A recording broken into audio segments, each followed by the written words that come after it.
Estamos ao vivo. Que bom, que bom. Boa noite a todos, professor Álvaro, que está aqui com a gente para estar dando esse aulão. O Tiago, que chegou um pouco mais cedo. Seja bem-vindo. Eu Já abri o temos grupo. muita gente aqui participando com a gente, já está querendo entrar. Eu vou estar permitindo aqui o pessoal entrar. Está entrando muita gente, então boa noite a Boa todos vocês que noite a estão todos. chegando. Boa Eu só queria noite. que cada um. Vocês estão entrando, muito bem. Sejam bem-vindos. Aqueles que conhecem pessoas que vão querer participar e não vão poder porque nós temos um limite de 100 pessoas. Está sendo transmitido para o YouTube. Vocês podem estar avisando essas pessoas. Boa noite, a paz de Cristo. Boa noite. Boa noite, Luiz. Boa noite. Tudo bom? Boa noite, Agora estou vendo um pouco das telas aqui. Boa noite. Boa noite, boa noite. Boa noite. Olá. Boa noite, Álvaro. Boa noite, Luiz. Boa noite, Buê. Boa noite. Esteban, boa noite, Esteban. Que bom vê-lo. Boa noite, Álvaro. Claudete. Boa noite, Cláudio. Boa noite. Cláudio lá. Boa noite, Cláudio Maia. Boa noite. Seu Daniel com a gente. Muito bom. Boa noite, Daniel aqui do Daniel. É o Gini, Afonso, Claudete. vamos vê-lo aí, Júnior. Legal. É o Dinaldo está aí também, joia. o Gil. Ih, gente, eu vou Boa esquecer noite. alguém. Olá, Alex, tudo bem aí? Peixinho. Boa noite, Álvaro. Boa Elvio, noite. legal. Dona Carmen, tudo bem? Leia, tudo bom? Tudo bom? José Luiz. Boa noite. Boa noite, boa noite. Boa Erci, noite. Damares, tudo bom? Isso aí. Quem mais que eu estou vendo aqui? Que bom, professor. Temos muita gente aqui, como a gente tinha Muitos esperado. conhecidos, Marivaldo está aí. Eu queria, professor, a gente já Sim. está ao vivo no YouTube também para esse aulão. Sei. Eu vou pedir para que as pessoas, eu desativei o microfone de cada um, mas eu vou estar deixando vocês abrirem para poder estar interagindo com o professor.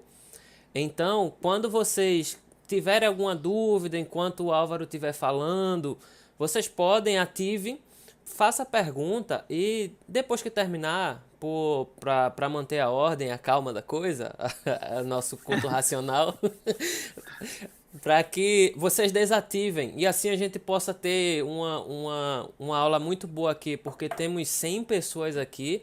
Temos outras pessoas também no YouTube. Aquelas pessoas que estiverem no YouTube também vão poder interagir. A gente vai tentar responder da melhor forma possível. Tá? Professor, o senhor pode ativar também o seu tem que estar ativo. Eu ativei. O seu é 100% ativo. Eu fui dar um recado aqui, eu tirei rapidinho o som, porque senão todo mundo fica sabendo o que acontece aqui em casa, né? Ah, entendi. Tá jóia. Entendi. Tá bom. Pronto, perfeito. Aí, professor, o senhor pode explicar como o senhor quer fazer, que a gente vai ter uma pausa também para beber uma água, comer um Isso. biscoito. Bom, antes de mais nada, um grande abraço para todo mundo, um abraço de coração. Vejo os rostos aqui, infelizmente não está tudo numa tela só. Eu queria ter uma tela gigantesca assim para ver todo mundo numa só, mas eu tenho que pular são 4 telas aqui, mas dá para ver a turma querida toda aí. Muito bom ter vocês aqui. E o alvo é o seguinte: aproveitar bem nosso tempo. Nós vamos ter uma live aí, na verdade, um aulão, né? Estamos chamando de aulão, até às 21 horas, ou seja, das 19 às 21. Então, o intervalo bem no meio de 10 minutos, a gente tem experimentado isso nos cursos, no nosso curso normal aqui do Ebenezer, e é muito salutar. Estudar direto assim cansa, especialmente no computador. Então, vou dar 50 minutos aqui, vou quebrar, 10 minutinhos de parada mesmo, você pode ir lá cronometrar 10 minutos, a gente volta e vai adiante, tá bom? E aí, o objetivo é em 3 estudos que nós estamos fazendo hoje, quinta, e na outra segunda, terça-feira hoje. Nessa terça, na próxima quinta, e na terça da semana que vem, fazer esse mesmo horário, desse mesmo jeito, para fazer uma passada na história da Bíblia. É lógico que é um assunto que tem bastante mais coisa para ser vista, mas eu espero aqui provocar o suficiente da tua curiosidade, do teu interesse e também solucionar alguma questão. A gente já está tratando desse assunto da história da Bíblia em vários segmentos aqui que o pessoal aí do seminário tem pedido para a gente fazer. Então, vai ser esse o nosso roteiro, tá bom? De novo, fico aí à vontade para as perguntas. Se houver uma coisa que você não consegue resolver aqui, manda pelo particular, por alguma forma, para o pessoal do Ebenezer ou para mim, se você tiver o meu contato, e eu vou tentar responder no depois, se você não conseguir a resposta, é uma coisa muito urgente aqui, né? Mas nós temos 3 encontros, eu acho que até lá muita coisa vai ser resolvida aí, tá bom? Vamos começar com uma breve oração e depois nós vamos começar o estudo. Vamos orar. Obrigado, Senhor, por todos nós que conseguimos nos reunir aqui nesse estudo. Abençoa aqueles que estão lá no YouTube também acompanhando e que haja um bom entendimento da história da Escritura para nosso enriquecimento espiritual e também para usarmos melhor a sua palavra na pregação do Evangelho. Agradecemos esse momento em nome de Jesus. Amém, Senhor. Ok, pessoal, vamos nessa. Então, o que vou fazer, a dinâmica é a seguinte, eu coloco algumas coisas, vocês podem escrever lá no bate-papo aí do lado, uma pergunta, o pessoal lá tem um monte de gente que está lá no YouTube, né? Que estão assistindo lá e estão fazendo perguntas por lá. O Gabriel vai me passar alguma coisa. Eu também estou com um negócio aberto aqui, mas tem só 2 olhos e 5 lugares para olhar, então é meio difícil. Mas eu vou dar para olhar um pouco de cada coisa. E se você tem uma pergunta, ou escreve, ou no momento que eu abrir, de repente dá para alguém até falar aqui, né, sem virar a Torre de Babel, né? Todo mundo falando ao mesmo tempo. Então, a gente vai conseguir. E eu vou pondo uns slides e tirando. Só os slides cansam. Então, eu ponho o slide. Quando eu ponho o slide, eu vejo menos vocês. Mas vocês vão ver o povo aí, algumas pessoas na sua barra do lado aí, vão se ver, né? Então, é assim que nós vamos fazendo. Pronto. Tá bom? Se você tiver uma questão... eu já deixei eles, professor. Eles podem, como eu expliquei, vocês podem ativar o microfone de vocês. Mas vamos tentar manter a calma. Faz a pergunta, o professor vai e responde, eu espero uma pausa, algo desse tipo, para a gente não ficar sempre interrompendo. Fez a pergunta, vocês desativam de novo, para o som, o ambiente, onde vocês estiverem, não atrapalhar. Tá bom? Ok? Legal. Coisa boa. Professor, vamos com o nessa. senhor. Vamos lá, então. Sem mais delongas. A história da Bíblia. Esse é o nosso assunto aqui. E como vocês sabem, vamos fazer 3 estudos, 3 aulões. Hoje, papiros e manuscritos, textualização e tradução. Quinta-feira, se Deus der vida e permitir, os copistas das bibliotecas. Aqui que é a história do Indiana Jones, aqui que tem as aventuras e tramóias. E tradução e impressão, é aqui que mora o perigo. Então, eu espero que a gente vá aumentando a emoção nessa série aqui, né? Começa fraquinho, então, mais ou menos esse é o esquema que nós vamos fazer, foi divulgado. Então, hoje, vamos falar da história da escrita, a história da Bíblia, o desenvolvimento da Bíblia nessa tecnologia que a Bíblia trouxe. Por incrível que pareça, se você... Hoje a gente pega a Bíblia na mão, acha óbvio, né? Um livro muito bom, tal, mas para chegar nesse ponto demorou muito. Então, eu queria começar falando sobre a escrita na Antiguidade. Olha, começou com os desenhos nas cavernas, o cara fazendo aquelas coisas lá na caverna, os registros, né, da caçada, aquela arte rupestre que você encontra em cavernas, e também no Brasil, aqui em Piauí, em vários lugares, tem aquela arte que a gente nem sabe o que o pessoal estava fazendo com aquilo, mas estava fazendo algum tipo de registro. Depois do desenho tem o pictograma, já é uma evolução, já é um sinal que significa uma ideia. Por exemplo, eu não conheço bem essas línguas, mas eu sei que na língua chinesa, por exemplo, há sinais que eles representam toda uma ideia, às vezes toda uma frase. Então, o ideograma e o pictograma são mais ou menos a mesma coisa. E aí evolui para algumas formas de escrita que a gente chama de fonogramas. O que é o fonograma? Tem um alfabeto, o linear B, o linear A, são alfabetos lá da região da Grécia, da Anatólia, que eram feitos por sílabas. Então, eles têm o som de Bá, é uma letra, Bé é outra letra, Bó, outra letra, Bi, outra letra, Bu. Então, cada tipo de consoante com uma vogal tem um símbolo. Então, você vê que um alfabeto feito com fonogramas vai ser muito extenso, né? Que cada combinação de vogal com consoante, supondo que eles têm 5 consoantes, que às vezes tem mais consoantes, né?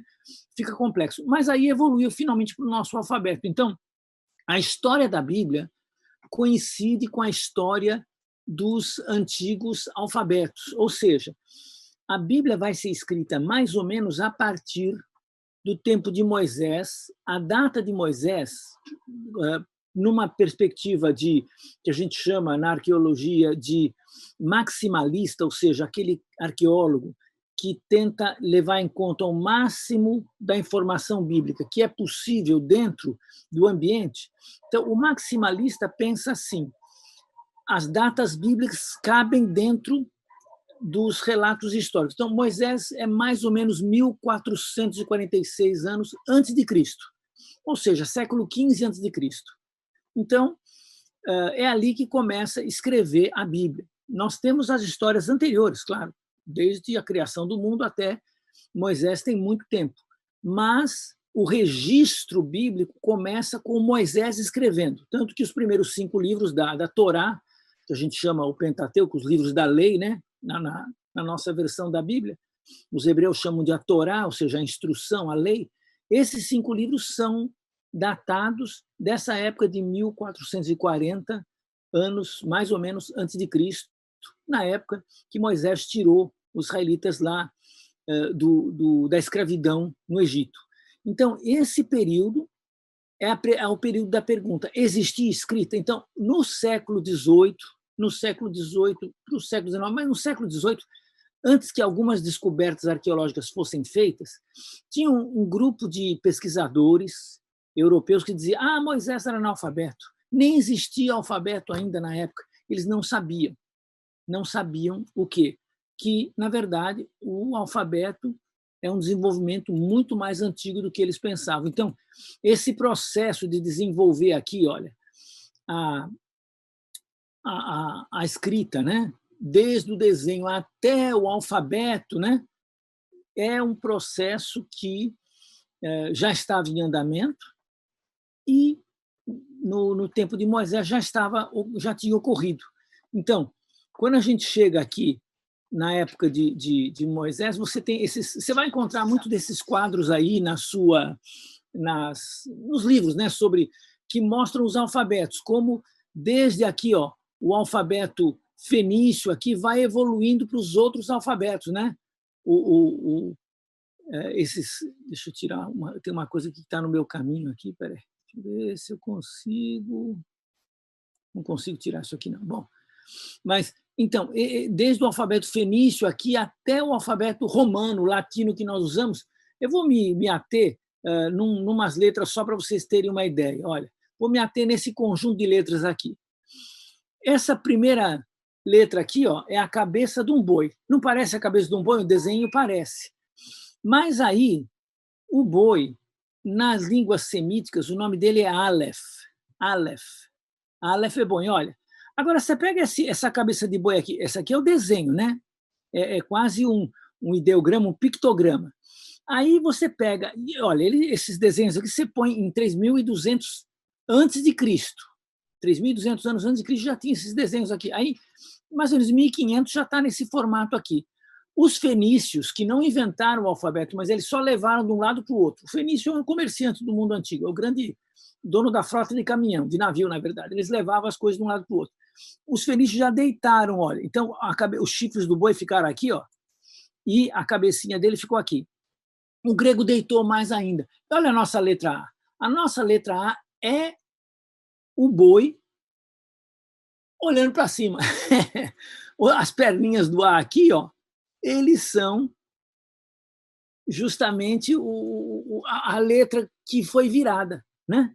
Então, veja, isso aqui é só para dar uma ideia de como é que esses alfabetos foram se formando, né? Então, todas essas letras aqui, todas elas têm esse tipo de origem, né?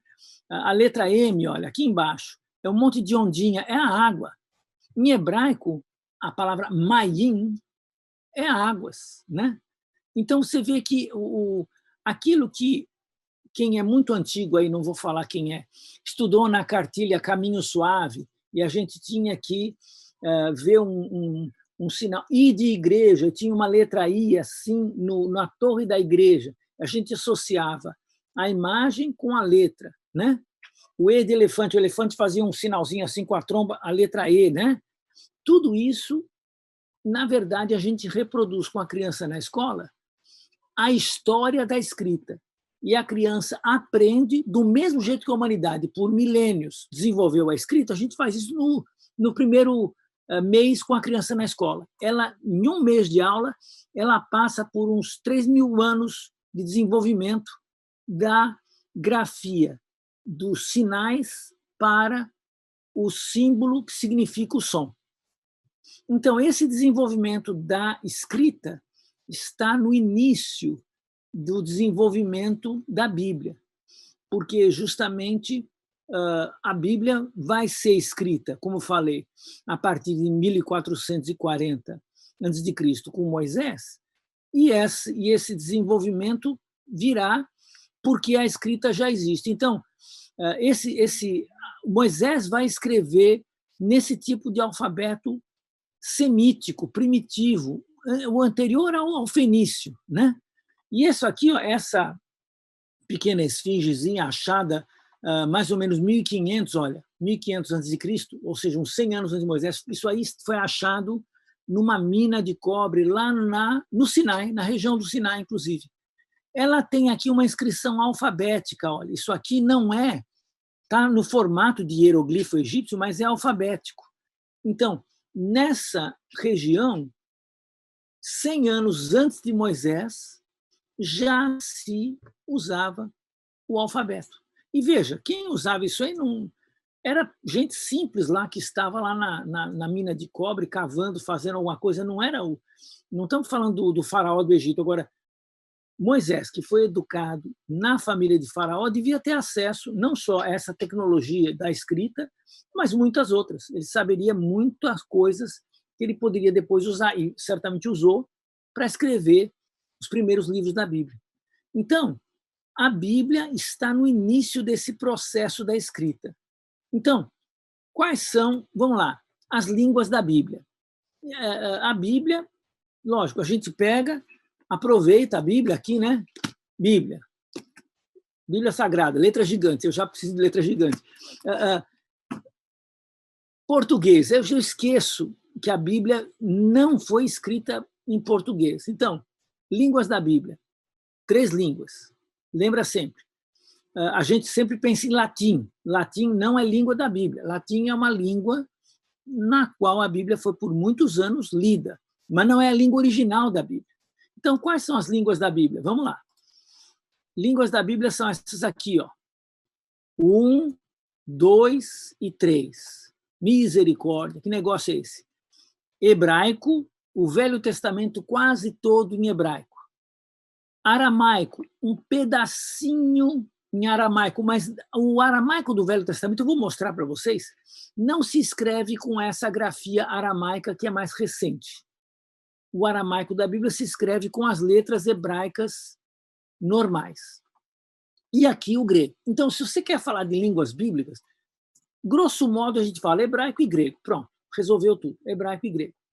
Mas, se você quer ir fazer um pente fino, então você tem hebraico, aramaico, por exemplo, tem os capítulos de Daniel, desde o capítulo 2 até o capítulo 7, aquele miolo do livro de Daniel é todo em aramaico.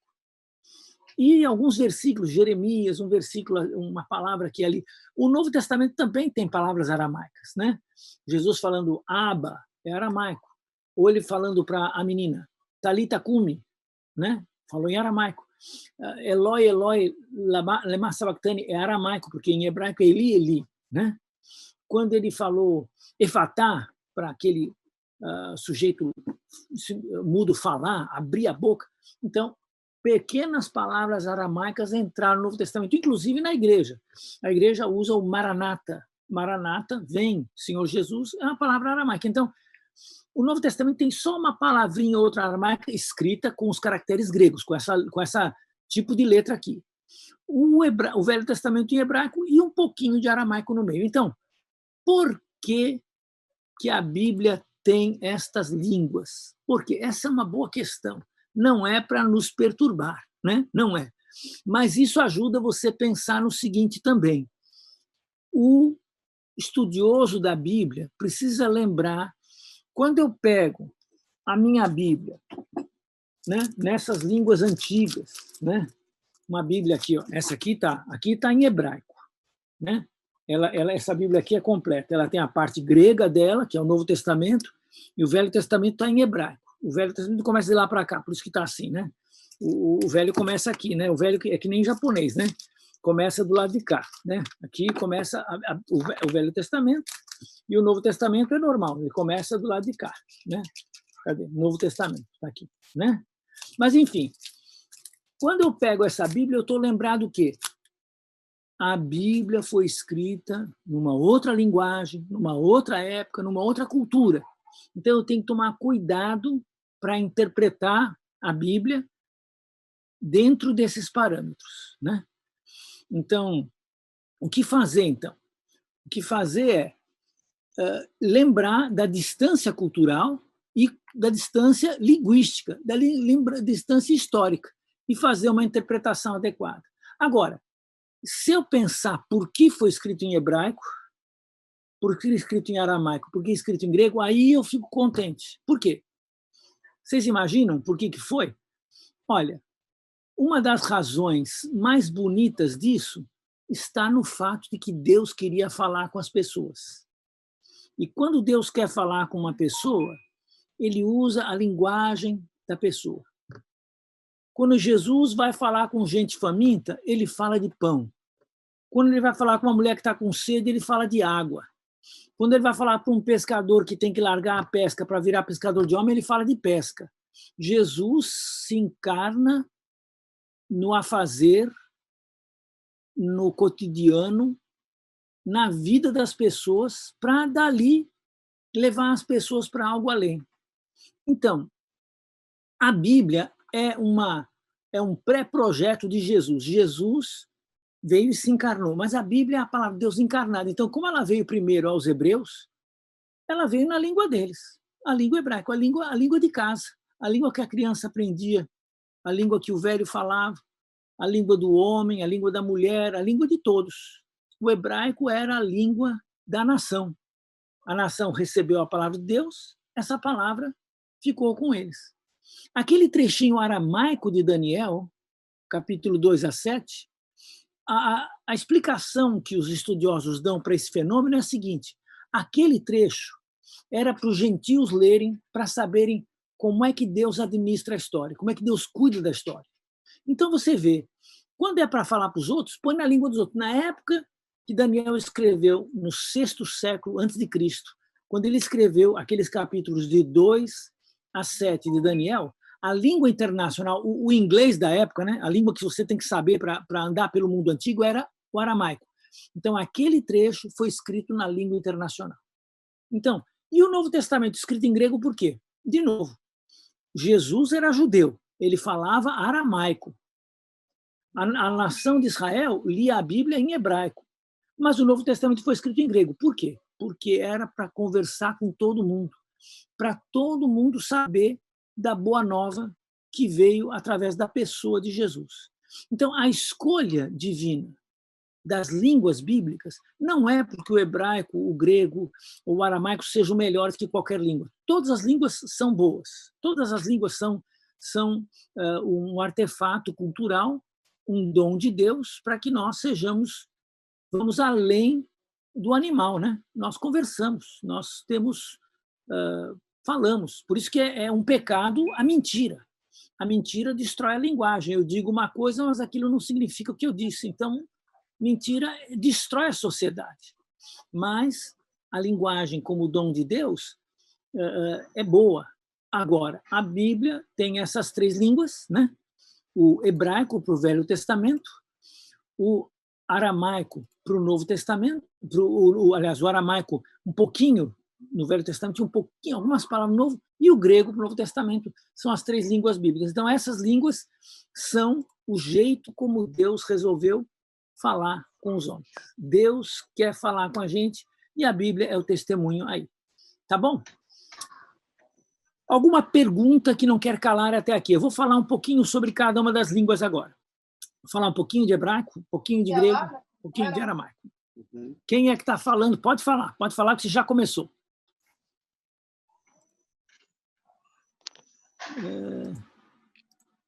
Não, acho que ninguém falou, acho que escapou. Diga lá, Tiago. Você tem que abrir. Pronto, fale aí, Tiago. Irmão, uma dúvida que eu tenho há muito tempo, uma das questões que você está falando da língua, em cada período, Deus escolheu tipo uma língua, vamos dizer assim, universal para se comunicar com aqueles povos. E uma das línguas que me traz a curiosidade é o grego. A gente sabe que o grego, no período ali da cultura greco-romana, era a língua universal, né? Uma dúvida que eu tinha é porque a gente sabe que o Novo Testamento ele é escrito em grego para os povos, as nações conseguirem compreender, né? A minha dúvida era porque a necessidade do dom do Espírito de falar em línguas, idiomas, se uma vez que existiu o grego que era comunicável naquela época, né? É só essa curiosidade que eu tenho, entendeu? Mas é uma ótima pergunta. Se todo mundo falava grego, ou pelo menos todo mundo que estava assim, viajando, que estava um pouco fora, na sua vila, na sua cidade, você falava a sua língua, na sua casa, falava a língua da sua família. Mas quando você ia na praça, nos lugares maiores, tinha que, às vezes, falar a língua geral. E se você viajava, com certeza tinha que falar uma língua que todo mundo entendia. Então, era o grego. Por que o dom de línguas no dia de Pentecostes? Para ensinar claramente que o evangelho era para todos os povos, para todas as pessoas. Porque já existia um veículo universal, que é a língua grega. Podia ser, naquele ambiente do mundo greco-romano, o grego era bem fácil de usar para falar ali. Mas Deus não estava, vamos dizer, esperando que os discípulos deduzissem por si mesmos isso. Deus fez um milagre, né? E com o milagre mostrou, para todo mundo. Mesmo com o milagre do Pentecostes, só depois de Atos 10 é que eles foram realmente evangelizar com vigor os gentios, lembra? Eles ficaram achando que o evangelho ainda era só para os judeus de todo mundo. Mas não, era tira judeu, era para todo mundo, né? Mas a lição da universalidade da mensagem já veio no dom de línguas no Pentecostes, que ele falaram as línguas de todas aquelas nações que estavam lá. Mas, de novo, o dom nunca foi usado para evangelizar. Você não vê Paulo indo para regiões distantes e falando nas línguas daqueles povos. Paulo pregava em grego, né? Os missionários cristãos usavam a língua comum, a língua grega, né?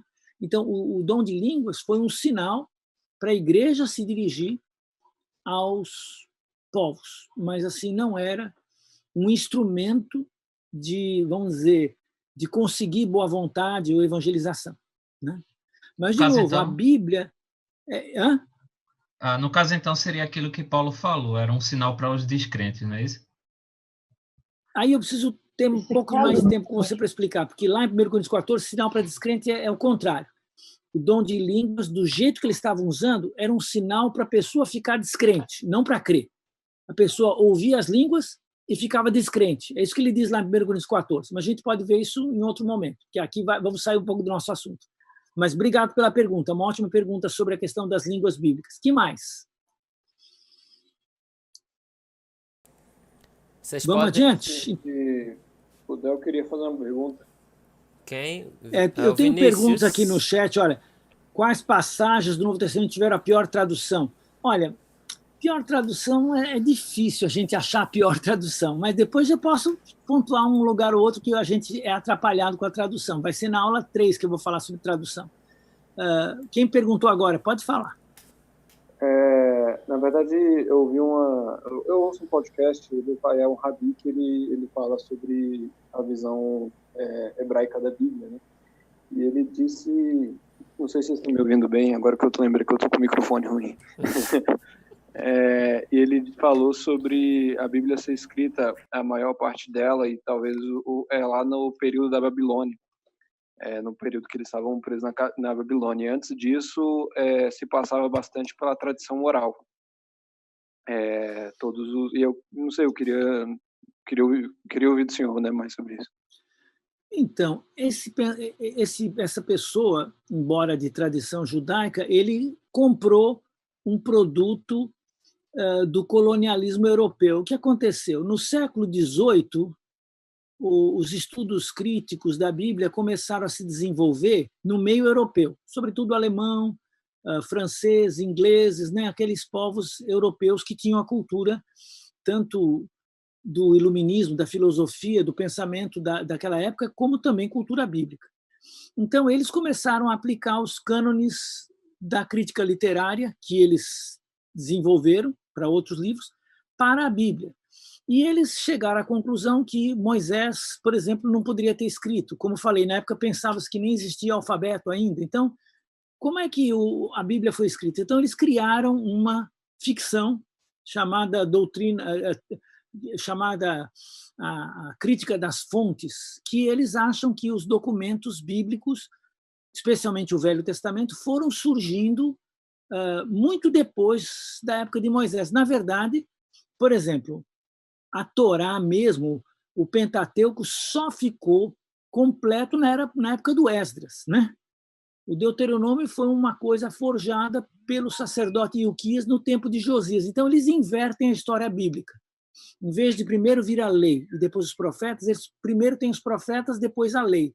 E, por último, os sacerdotes. Então, essa história é porque os europeus fizeram o que a gente chama de colonialismo cultural contra os povos do Oriente. O judeu é um povo do Oriente. O antissemitismo alemão que vai eclodir no Holocausto da Segunda Guerra Mundial já estava em germe na crítica literária. Ou seja, os povos semitas, os povos africanos, os negros, nós, os latinos, todos esses povos são inferiores e a análise literária superior do europeu classifica esses povos dentro de uma perspectiva de construção assim, sempre tradicional, sempre, vamos dizer, sempre diferente do que a tradição disse, né? Há uma mentira embutida no processo. Essa é a acusação sempre. A acusação é que esses povos inferiores mentem, né? Tem tradições, tem histórias que não são verdadeiras. Então, o judeu entrou no pacote e hoje tem judeu repetindo a história. Mas, de novo, são os minimalistas, os caras que querem acreditar no mínimo do que a Bíblia diz. Eu, da minha parte, sou um maximalista. Eu entendo, eu quero acolher o máximo do que a Bíblia diz e que eu posso encaixar dentro do que é fatual. Então, a história da crítica das fontes do Velho Testamento, que diz que o Pentateuco só foi terminado de ser composto lá no exílio de Babilônia, é uma história, de novo, uma ficção criada em torno de uma análise de novo, de colonialismo cultural, ou seja, uma cultura é superior à outra. Então, a cultura europeia analisou a cultura dos povos semíticos, dissecou por meio de pensamento, vamos dizer, anglo-saxão, anglo-germânico, não pensamento semítico, eles não entendiam o pensamento semítico, eles impunham. Então, o Pentateuco parece o resultado de um corta-cola que um editor de jornal faz de domingo para compor uma notícia, um pedacinho aqui, um pedacinho ali, monta e faz. Mas, quando o judaísmo se recuperou disso e voltou a estudar os seus textos dentro da sua tradição, sem recurso a essa mentalidade europeia, ele retomou a ideia de que não, essas histórias são tradições antigas, contadas com muita arte, que tem unidade literária, que tem, né? Então, vocês vão encontrar muitos textos aí dizendo dessa formação histórica para o Pentateuco ligada a umas teorias de fontes, né? Mas, de novo, sem nenhuma razão de ser. Então, o ponto principal dessa teoria de fontes, vocês vão estudar com a gente quando fizerem o curso de Pentateuco, né? No Pentateuco, a gente faz uma análise do chamado critério dos nomes divinos como um critério que dê para discernir uma fonte de outra. E você vai ver que não é verdade. Não funciona nem para o Pentateuco, nem para a Ilíada, nem para a Odisseia, nem para o Corão, nem para nenhum livro importante do mundo. Então, mas, de novo, boa pergunta essa, Vinícius. É uma questão do colonialismo cultural que alguns religiosos judeus e cristãos pegam. Tem livro cristão hoje que ensina isso, que Moisés não escreveu nada, que a coisa vem lá do tempo do Esdras. Mas, de novo, não há necessidade. Inclusive, a própria análise do hebraico bíblico, dos dados históricos que a Bíblia dá, corrobora a antiguidade do texto e não o texto ser muito recente. Tá bom? O que mais sobre grego e hebraico? Deixa eu falar um pouquinho sobre grego e hebraico antes que vocês me perguntem mais. Talvez as coisas que eu vou falar agora já solucionem. Olha aqui o hebraico. A língua do Velho Testamento hebraico. Eu peguei aqui o comecinho de Deuteronômio 6,14, que é o Shema. É a confissão de fé mais importante de Israel. O hebraico começa aqui, estão vendo? Começa desse lado aqui. Desse lado e corre para cá. Ó. Então, Shema Israel, Adonai, o nome divino, Adonai, Eloenu, Adonai, Ahet. Essa palavra aqui é o nome de Deus, eu não vou ler, eu leio só Adonai, eu leio outra palavra, porque é assim que os judeus nos ensinam a ler, para não falar o nome de Deus em vão, né? Mas isso aqui é o Deuteronômio 6,4. Ouve, ó Israel, o Senhor, nosso Deus, o Senhor único. Então a gente traduz, o Senhor nosso Deus é o único Senhor, né? Essa é a nossa tradução. Isso é o hebraico. Esses caracteres aqui são os caracteres mais recentes do hebraico. Realmente, dizem as más línguas que o Esdras começou a escrever com esses caracteres quadrados, a gente chama de Ashurit, ou quadrado, ou babilônico, porque veio da Assíria, veio da Babilônia. Esse caractere que você vê aqui, olha, você coloca cada palavra, se você pensar olha, cada palavra parece que está num quadradinho, tá vendo?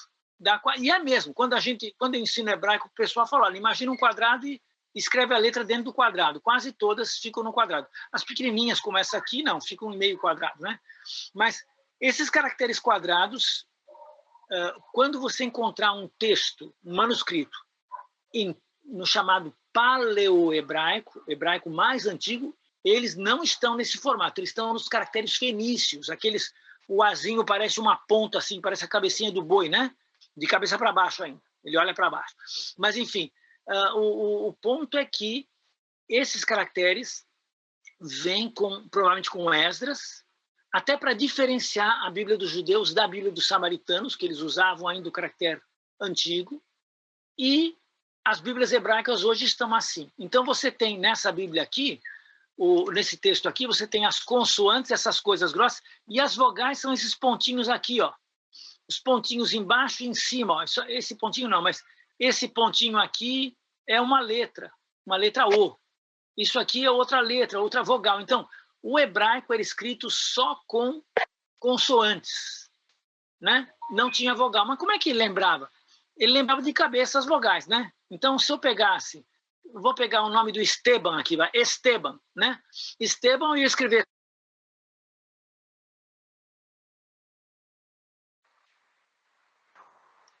pronto, desculpe. Se eu pegar o nome de Esteban para escrever em hebraico, vou escrever um S, um T, um B e um N. Só as vogais, só as consoantes, digo. As vogais eu lembro de cabeça. E eu falo... Então, hoje lá em Israel, as placas estão todas no hebraico antigo. Ou seja, a pessoa vai ler as consoantes e pronunciar as vogais de cabeça. Puxa, que memória prodigiosa. Não, se acostuma. É que nem a acentuação. Por exemplo, o meu nome é Álvaro, mas como é que você fala Álvaro? Você não fala Álvaro nem Álvaro. Por quê? Você já sabe que é Álvaro. De vez em quando até eu acentuo o meu nome lá, porque a proparoxítona não pode ter acento. Mas não é obrigatório. Você lembra do acento. Eles lembram do acento e da vogal. Eles lembram de tudo. Né? Mas, enfim, esse é o hebraico. Existe também a língua que está no meio, que é o aramaico. Algumas porções do Velho Testamento estão em aramaico. Daniel 2, né? versículo 4, né? Começa, e aí falava para o rei em aramaico, e aí começam a falar em aramaico. Então, só para mostrar para você, mas a letra está igual. Estão escrevendo o aramaico com caracteres hebraicos. Então, essa daqui para cá já é aramaico. Mas veja, aqui é a palavra melech, rei, em hebraico. E aqui é a palavra malca, rei, em aramaico. Melech, malca. Ela é muito parecida, mas é que nem a diferença, vamos dizer, entre o português e o espanhol. Tem o Esteban aqui, que fala espanhol, tem mais alguém, talvez, de outro país que fala língua espanhola. Mas nós, da Península Ibérica, portugueses e hispano-hablantes, quem fala espanhol, nós todos temos, na verdade, uma raiz única linguística, né? E as diferenças de português e espanhol são quase regionalismos, e os países, enfim, se firmaram nessas diferenças. O aramaico e o hebraico também são parentes, são bem próximos. Então, agora, o aramaico era a língua dessas nações que dominaram a região, né? Os babilônicos, né? Os assírios, eles falavam essas línguas antigas.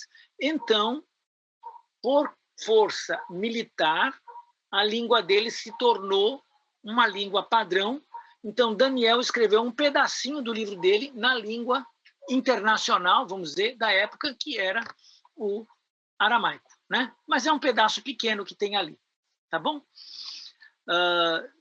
E que mais? Deixa eu ver aqui se... Isso.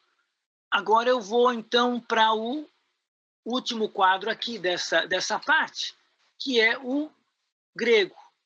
O grego é a língua do Novo Testamento. Como eu falei, tem uma palavrinha hebraica, amém, aleluia, isso é hebraico, está no Novo Testamento, mas em geral, e tem aramaico também, como eu falei, Abba, Maranata, Talita Kum, mas o grego é assim, escrito, o grego antigo, o grego em que foi escrito é assim, tudo em maiúsculo e tudo grudado. Então a pessoa tinha que saber ler, enarché, en hologos, kai hologos en prostonteon, kai theos en hologos. Então essa aqui é o grego antigo. E é por isso, gente, como era tudo escrito grudado assim, é por isso que tinha que ler em voz alta para entender. As pessoas começam a ler assim, que nem a gente lê hoje em silêncio. Dizem que Santo Ambrósio, o professor do Agostinho, lia em silêncio. E isso todo mundo achava surpreendente, que uma pessoa conseguia ler sem falar. Mas você lê em Atos 8 que o eunuco estava na carroça dele lendo. E o Filipe lá fora, você tá entendendo? Primeiro, como é que ele sabe que está lendo? Porque o cara está lendo na carroça em voz alta. Por que lê em voz alta? Senão não sai sentido. As palavras estão todas grudadas no texto grego. No hebraico tem a separação, mas no grego não. Tudo grudadinho. Então, o jeito de você dar sentido na antiguidade era falar. Até também porque os antigos não gostavam da escrita. Eles achavam que a escrita era um substituto do som. O som é que era o autêntico. Então, eles queriam falar. Mas, enfim, então o grego antigo é assim que ele foi grafado. Agora, se você comprar um Novo Testamento grego, ele já está nesse formato aqui. Por quê? Porque lá pelo século X, do século IX, X e XI, eles começaram a mudar. Eles pegaram aquele texto chamado uncial, um maiúsculo, e começaram a colocar ele como minúsculo, né? Por quê? Porque desse jeito, justamente, eles conseguiriam grafar melhor o texto, marcar os acentos e ter uma expressão mais clara. A língua estava evoluindo, a língua estava se desenvolvendo. Além do que, a igreja estava mais rica, podia se dar ao luxo de ter espaço entre as letras aqui. Isso aqui custa muito, viu? Quando você pensar que você vai ter que dar espaço e aquilo custa no seu papel, né? Então, enfim. Então, essas são as 3 línguas da Bíblia: grego, aramaico e hebraico. E destas 3 línguas surgiu, então, o nosso, vamos dizer, a Bíblia que nós temos hoje, que é fruto do contato de Deus com a gente. A Bíblia não tem uma forma sistemática, porque a ligação, né, dela com a vida das pessoas não é sistemática. Olha, parece que a conexão do YouTube caiu, gente. Que pena. Não sei, eu não estou vendo aqui o meu amigo... O Gabriel caiu também. Não sei como é que ele vai conseguir entrar agora. Ele voltou aqui. Ele voltou? Ele falou comigo, ele voltou. Tá bom. Ok. Foi o meu caiu minha conexão, eu estou usando no 4G. Tá bom. Eu estou salvando caiu no computador, o YouTube caiu. Estou vendo aqui. Pode continuar a sua aula. Você pode gravar? Grave aí também? Pode gravar. Deixa eu ver se eu sei fazer isso. É um botãozinho aqui em cima, é isso? Não. Isso, aí embaixo, gravar. Embaixo, gravar. Ok. Isso.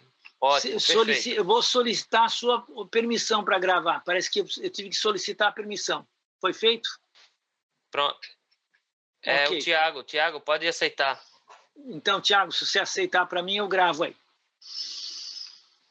Você que é o anfitrião agora. Pronto. Ótimo, Hugo. Hugo, entre em contato comigo depois, já que você está gravando. Tá bom?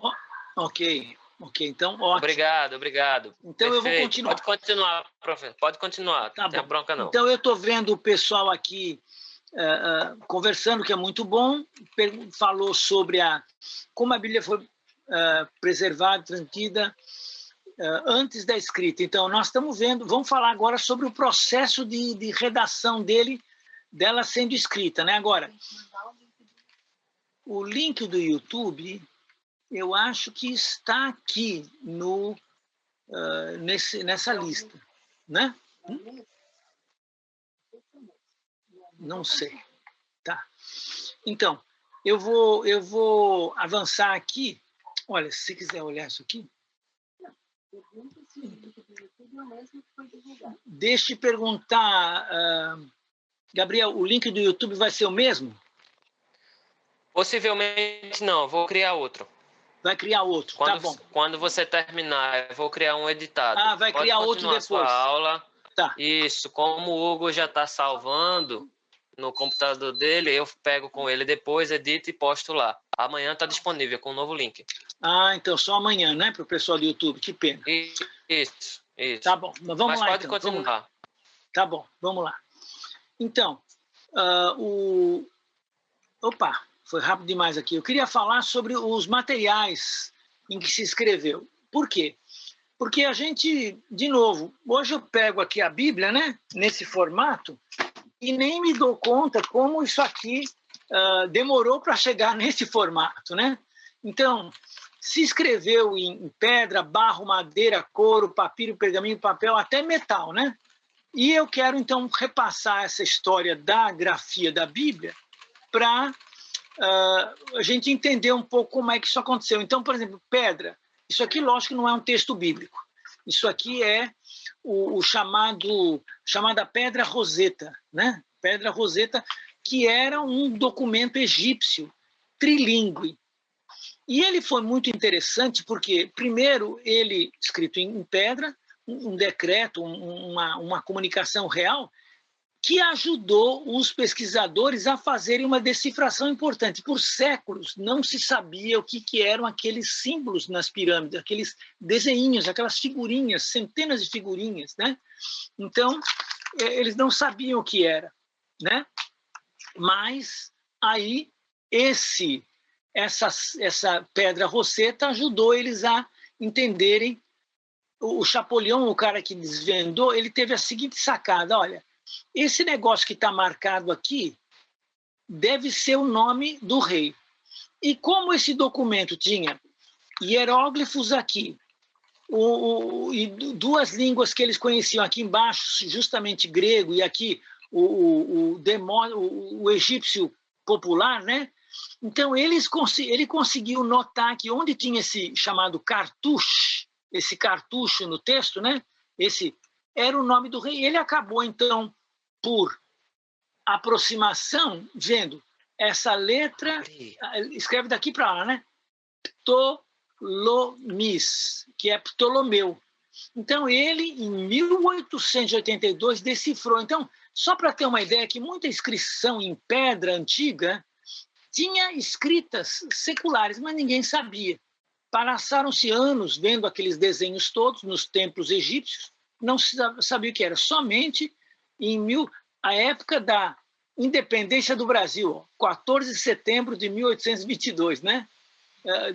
Uma semana depois, eles estavam descobrindo como fazer isso. Agora, para nós da Bíblia, por exemplo, essa estela achada no Tel é ruína, lá em Dan, no norte, aparece pelo primeiro nome aqui, Casa Beit David, Casa de Davi. É a primeira menção do Davi fora da Bíblia. Na verdade, um personagem bíblico, porque essa estela aqui é muito antiga, né?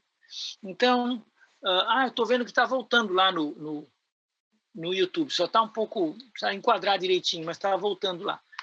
Então, mas o que acontece aqui, então, é que você tem muitos documentos escritos em pedra na antiguidade.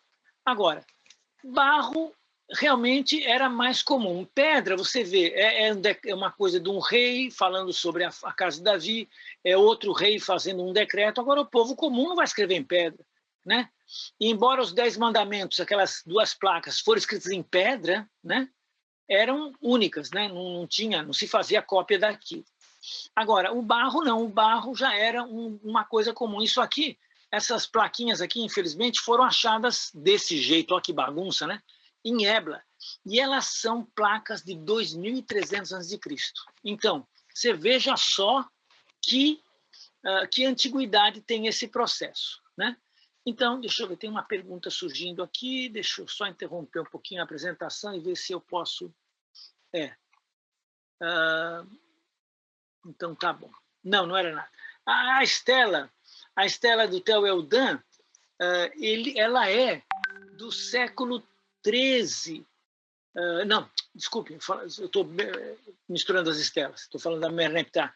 Ela é do século X, mais ou menos antes de Cristo. Deixa eu ver, 10? Não, desculpe, nono século. Ela é do tempo dos reis de Damasco, que guerreavam contra os reis de Israel. Isso aí, naquele tempo lá, você pode colocar essa estela, mas no tempo do Elias e do Eliseu, dos reis Elias e Eliseu, aquela época, mais ou menos. Então, vai ser século IX, século VIII a.C. E essa estela, de novo, é a primeira que menciona o nome da casa de Davi, né? Mas, de novo, é um documento que foi achado sem muita... foi um estagiário que achou. A gente nunca dá serviço, nunca confia muito no estagiário, né? Foi uma estagiária lá que achou. E o documento falava das vitórias desse rei sobre os israelitas, mas menciona a casa de Davi, isso que é importante, né? Ufa, eu estou vendo o horário aqui, está na hora do nosso intervalinho. Então, deixe-me... Sim, Esteban, quando voltar, você pode fazer uma pergunta, pode fazer em espanhol, pode fazer, porque nós vamos todos... Temos que provar que português e espanhol são a mesma língua, né? Então, gente, olha, deixa eu falar com vocês. O que eu faço com a minha turma é bem assim. Vamos fazer 10 minutos cravados de intervalo. Ó. Está correndo aqui o nosso tempo. Então, você marca 10 minutos e volta. Não desliga nada, porque se você cair, parece que é difícil voltar, né? Aqui é um lugar meio ruim. Não é como na igreja, que a gente sempre perdoa o irmão que cai. Aqui, se cair, acho que eles não aceitam de volta. Então, fique por aí e em 10 minutos a gente volta. Até já. Ok, gente. Estou chegando, olha. Falamos 9 e daqui a pouquinho. Então, quem já pegou a sua pipoca, a sua água, se não, acho que eu levei o copo para lá, né? Álvaro. Oi. Ana de Sorocaba. Oba. Tudo bem? Eu fui aluna há muito tempo do seu João Peninzi. Ah, legal. Álvaro, esses que foi encontrado em aramaico, e hebraico no livro de Daniel. Como que sabe? Existe o original? Bom, vamos falar sobre isso. Tá. Nós vamos falar, o que nós estamos vendo nesse curso aqui é justamente como é que a Bíblia foi escrita. O próximo segmento da quinta-feira eu vou mostrar como é que ela foi preservada até hoje, como é que os originais foram reproduzidos, copiados até a gente chegar hoje. Mas a gente percebe isso nas cópias que nós temos. Nós não temos, já vou dizer agora, não temos o original de nenhum livro da Bíblia. Assim, o que saiu da mão do apóstolo Paulo, não temos. O que saiu da mão do Lucas, não temos, né? Nós temos cópias desses documentos. Só que nós temos, como vocês vão estudar, muitas cópias de muitas regiões geográficas, feitas por muitas pessoas, do modo que você tem o que a gente chama um conjunto de testemunhas independentes, e todas contribuindo com o texto que nós temos. Então, essa é a beleza do estudo bíblico. A gente não depende de uma testemunha só, de um documento só. Para o Novo Testamento tem uns 5.000, para o Velho Testamento, depende da forma de contar, você tem uns 3.000, né? Então, aí mas é muita informação que ajuda a gente a fechar a Bíblia, a fechar o texto para saber qual é o texto mais próximo ao original que nós podemos acatar como palavra de Deus hoje, né? Então, Esteban, vamos lá, você tem que abrir o seu som e fazer sua pergunta. Vai ser em espanhol, gente, para a gente provar que o espanhol e o português são línguas idênticas. Boa tarde a todos. Buenas tardes a todos. Son las 5:11 en Nicaragua.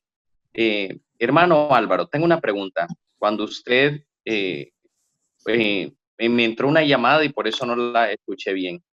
Usted decía, o alguien preguntó, acerca de cuándo se escribió el Antiguo Testamento, ¿no? O Velho Testamento. Estoy recibiendo una clase en línea, el texto de los antiguos, y decía que desde que los que regresaron de Babilonia, la escritura, perdón, los que regresaron del exilio en Babilonia, ellos fueron quienes empezaron a escribir la oralidad.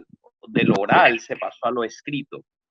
Pero, y entonces, así, Moisés no escribió el Pentateuco, sino que fueron los que regresaron del exilio los que empezaron a escribir el Pentateuco, Salmos, etcétera. Pero usted dijo que ese era un punto de vista colonialista. ¿Me puede repetir, por favor? Gracias. Sim, sim. Então, vocês todos entenderam o que o Esteban falou. Lá da Nicarágua, você vê que nós estamos... mas eu vou repetir a pergunta dele, estragando a pergunta, porque a pergunta foi muito bem feita, mas eu vou estragar em português. Mas a ideia dele era... ele estava querendo que eu repetisse a resposta que dei para o Vinícius com respeito a essa história que está sendo contada, que o Pentateuco só foi escrito depois do exílio, né? No exílio e depois do exílio. O Pentateuco, a Torá, enfim, que tudo era oral antes e só foi posto por escrito em Babilônia. Essa é uma versão que o pessoal aí diz sobre o Velho Testamento. Então, por que eu digo que não é assim? Porque, primeiro, a gente tem que analisar quando que uma teoria nasceu. Essa teoria da crítica documentária do Velho Testamento nasceu, sobretudo, na Alemanha, num período do século XVIII para o XIX, onde justamente também nasceu o antissemitismo que deu no Holocausto, entende? Então, a gente tem que lembrar que ambientes culturais geram certo tipo de atitude negativa. Então, a atitude do europeu no século XVIII e século XIX para com os povos semitas, para com os povos que não eram, vamos dizer, o europeu, era uma atitude muito negativa, né? De muito desprezo. E essa atitude se refletiu na hora de analisar os textos dos hebreus. Então, os sábios alemães, muito eruditos em crítica literária, sem dúvida, estudiosos das línguas antigas, da cultura, começaram a aplicar ao Pentateuco o pensamento deles, como é que eles fariam e escreveriam um certo tipo de livro, colando e juntando peças e juntando as coisas.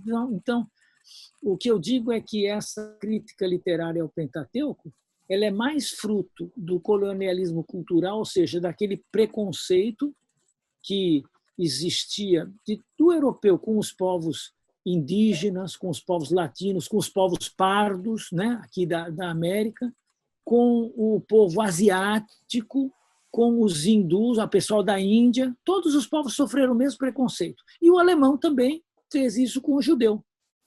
Então, essa crítica literária se desenvolveu entre os alemães contra os judeus e transformou o livro deles numa coisa louca. Mas, por exemplo, vou mostrar hoje aqui para vocês, num dos slides, que os 10 mandamentos e esse Shema que eu li agora foi encontrado numa pulseirinha de prata, na verdade um amuleto de prata, lá em Jerusalém, do século VI a.C., ou seja, do tempo de Jeremias.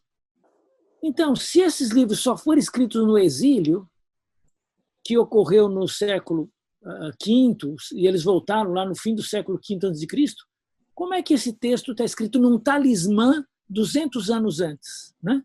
E tem muitas outras provas. Na verdade, isso é uma pequena prova. Existem muitas provas de que o Pentateuco e esses livros todos são muito mais antigos. Mas, de novo, alguém vai dizer, não, eles mantinham uma coisa oral e depois escreveram. De fato, muitas coisas foram tradições orais antes de serem escritas, os evangelhos. Os evangelhos as histórias do evangelho foram primeiro contadas e depois postas por escrito. Mas não por tanto tempo. Né? O pessoal pensa, demorou muito tempo. Não, não foi tanto tempo. Então, as histórias, como a gente está vendo que a escrita é muito antiga, que os povos antigos já escreviam há 2.300 anos antes de Cristo, já havia escrita, então, por que Moisés, que está só 1.400 anos antes de Cristo, não poderia escrever? E Moisés não era um cara que morou na roça, ele foi educado lá no palácio de Faraó.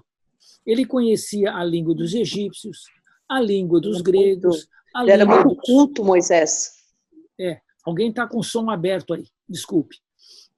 Então, precisaria ele ser entendido como um homem de letras que tinha condição de escrever, né? Então, essa é a questão. Mas, de novo, essas questões, nós temos disciplinas que estudam, por exemplo, os livros de Moisés, e uma das aulas o professor trata, ou pelo menos da bibliografia, para os alunos lidarem com essa questão do Pentateuco. Obrigado, Esteban. Olha Obrigado. Lá.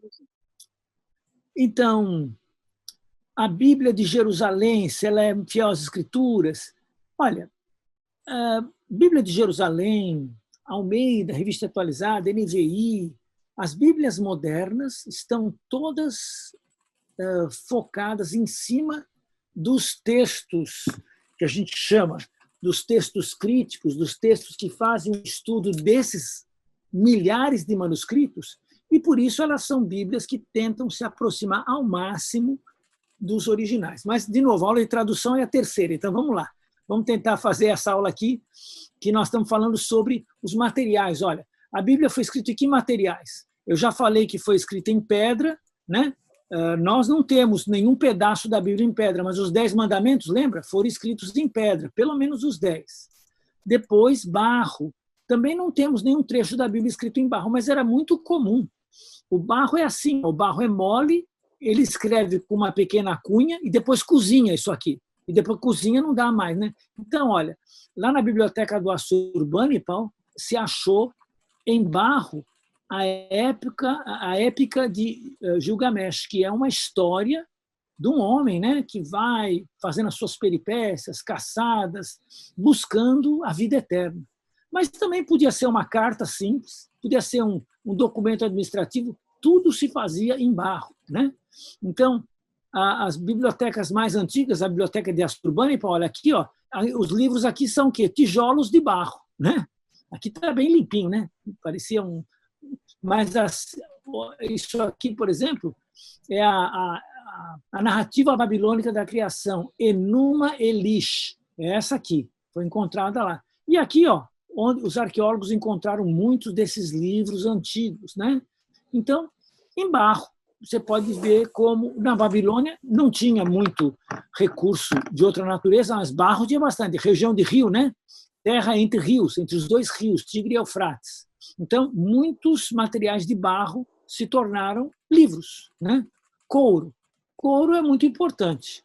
O couro é um material caro, mas você pode escrever nele, né? Você raspa os pelos, você dá uma polida nele e ele fica escrito. Olha só que bonito. Isso aqui é um dos manuscritos do Mar Morto, né? Esses manuscritos que foram descobertos em 1947, mas que eram de 100, alguns 200 anos antes de Cristo, até mais ou menos o ano 60 e pouco, 65, 67, depois de Cristo. Esses manuscritos são talvez uma das descobertas arqueológicas mais importantes do século XX. Aqui, ó, um rolo de Isaías que foi achado lá completinho, em couro. Eles vão somando as folhas, né? Costurando, porque um animal não tem couro desse tamanho, né? Não dá. Nem a zebra dá para fazer um couro desse tamanho aí. Mas esses manuscritos então são feitos em couro de animal, tratado, curtido, polido, limpado, e aí escreve em rolo, né? É a forma mais antiga. Alguns desses manuscritos do Mar Morto estão em estados fragmentários, né? Tem 800 e tantos manuscritos, 860, mas a maioria deles é fragmento. Mas alguns grandes preservaram grandes partes dos textos bíblicos. Inclusive, essa aqui é uma reconstrução lá do prédio da biblioteca de Qumran. As mesas grandes onde eles costuravam os manuscritos, a sala onde eles liam e outros lugares onde eram estocados e guardados esses livros. Então, esses lá em Qumran, nesse local, lá perto do Mar Morto, uns 40 quilômetros de Jerusalém, no deserto da Judéia, onde foram descobertos esses manuscritos em umas cavernas, perto tinha essa comunidade que tinha esse processo de produção de livros bíblicos e talvez de outras naturezas em larga escala. Papiro. Papiro também é uma das grandes formas de preservação da Bíblia. Aqui eu tenho 2 pequenos papiros. Esse aqui, ó, é do tamanho da sua unha, da unha do dedão aqui. É bem pequenininho. E esses aqui são 3 pedaços que cabem na palma da sua mão. Mas eu comecei com eles, não porque os papiros bíblicos são todos assim, isso aí são fragmentos, né? Mas esse aqui é o chamado 7Q5. Por que ele é importante? Foi achado lá em Qumran. O papiro, esse número aqui significa onde é que ele foi encontrado, né? Eu acho, agora não tenho certeza, não recordei, mas na caverna número 7 de Qumran, e esse é o fragmento 5, ou o contrário. É o fragmento 5 de Qumran da caverna 7 da caverna... Fragmento da caverna 5, mas eu acho que é o contrário. Caverna 7, Qumran, manuscrito número 5. Por que deram esse nome? Ninguém sabia o que era. Então deram lá para um jesuíta, o arqueólogo, lógico, o Callaghan, procura ver o que é isso aí. Ele procurou em toda o Novo Testamento, aliás, procurou no Velho Testamento em grego, procurou em tanto lugar, não achou. Por curiosidade, ele testou no Novo Testamento. O que ele achou? Achou isso aqui, ó. Bateu com o texto de Marcos 6, versículos 52 e 53. As letras cabiam ali. E aí, o problema foi que esse manuscrito tinha sido datado do ano 50. Quando pegaram esse manuscrito, viram o formato da letra, falaram, essa letra aqui é do ano 50. Alguém disse de onde é. Aí, quando foram ver o que era, viram que era Marcos. Aí falaram, se é Marcos, então não pode ser 50, porque o Evangelho de Marcos vai ser escrito muito depois. Então, aí, veja que tristeza. O manuscrito, quando foi datado, sem ninguém saber o que era, só pela paleografia, pelo formato da letra, disseram: esse manuscrito é do ano 50. Quando se descobriu que o manuscrito era do Novo Testamento, então não é do ano 50, é mais tarde. É um famoso preconceito, né? Mas, enfim, esse manuscrito que o José O'Callaghan, esse jesuíta, encontrou, e até hoje ele fica batalhando por essa identificação para que todo mundo aceite que o 7, Q5, é um trecho de Marcos, e foi encontrado em Qumran, não sei por quê, porque o povo de Qumran não era cristão, era judeu, né? Mas, enfim, esse aqui é uma descoberta bíblica muito interessante. Esse outro papiro aqui também, 3 pedaços pequenos, inclusive ele tem frente e verso, né? Frente e verso. Ele também foi mal datado. Recentemente, um papirologista muito famoso, Carsten Peter Tiede, disse: o formato da letra é do ano 50. Então, e sabe o que está escrito aqui? É um pedacinho do Evangelho de Mateus. Então, o Evangelho de Mateus e de Marcos já estariam, e isso aqui foi encontrado no Egito, já estariam escritos na década de 50. Lógico que a paleografia tem uma certa folga, mas o que está se dizendo com isso, com esses manuscritos antigos, qual é a jogada? É que nós temos documentos que fazem a gente crer que os livros bíblicos foram escritos muito próximos do evento Jesus, por exemplo. Jesus morreu no ano 30. No ano 50 já tem um fragmento do Evangelho de Mateus, que dizem que foi um dos últimos a escrever, e já está no Egito. Como assim? 20 anos para tudo isso acontecer? Então, aí o pessoal, o mundo acadêmico, que é um pouco cético, um pouco cabeça dura, diz: não. Então não é isso. Mas veja, quando ninguém sabia, lá no caso do 7Q5, que era do Evangelho de Marcos, disseram anos 50. Então é isso que acontece. O estudo bíblico, às vezes, bate de frente, se choca com os preconceitos que alguém diz: aqui eu não vou ceder, ali eu não vou ceder para o pensamento cristão. Porque o pensamento mais moderno é deixar todo o registro bíblico bem para depois, muito depois do evento, para justificar que entraram lendas, entraram outras histórias. Porque se for muito perto do evento, aí não entrou nada, né? Mas veja, é uma corrente. Tem outra corrente que está no outro lado dizendo: não, os textos são muito antigos. Alguém queria fazer uma pergunta? Eu vi. Quem que está querendo fazer uma pergunta? Pode fazer. Álvaro, pois não. Temos uma no chat. Não sei se você vai poder responder hoje. Qual que é a pergunta? Veja lá, eu tenho tanta coisa que eu não consigo. A tradução da Bíblia de Jerusalém é mais fiel às escrituras de 2000 anos atrás, onde fala grego, aramaico e hebraico. É da Edivânia Silva. Eu não sei se você vai responder hoje. Eu falei um pouco sobre isso. Eu vou responder mais na semana que vem, mas eu falei um pouco hoje. É uma boa tradução, Bíblia de Jerusalém. Ela foi feita por uma comissão de pessoas muito doutas, tanto lá, o original francês, né, da Escola Bíblica de Jerusalém, como também aqui no Brasil, que ela foi adaptada por um grupo de biblistas e hebraístas, helenistas e linguistas brasileiros. Então, foi uma obra excelente essa Bíblia, e como eu falei, todas as Bíblias da Sociedade Bíblica do Brasil, da Edições Paulinas, Bíblias feitas por grupos que respondem pela erudição, pelo cuidado filológico, pelo estudo acadêmico, geralmente fazem uma boa tradução. Agora, a avaliação de cada uma delas espera para a gente fazer na nossa terceira aula, tá bom? Mas, em princípio, sim, Bíblia de Jerusalém é excelente. O que mais? É isso aí? Vamos adiante, então. Se vocês tiverem uma questão, vocês movimentam aí no chat. Os papiros, olha, esse papiro Nesh aqui é do 2º século a.C. e tem o Decálogo e o Shema. Então, olha, é um papiro. É de fato um fragmento, você vê, né?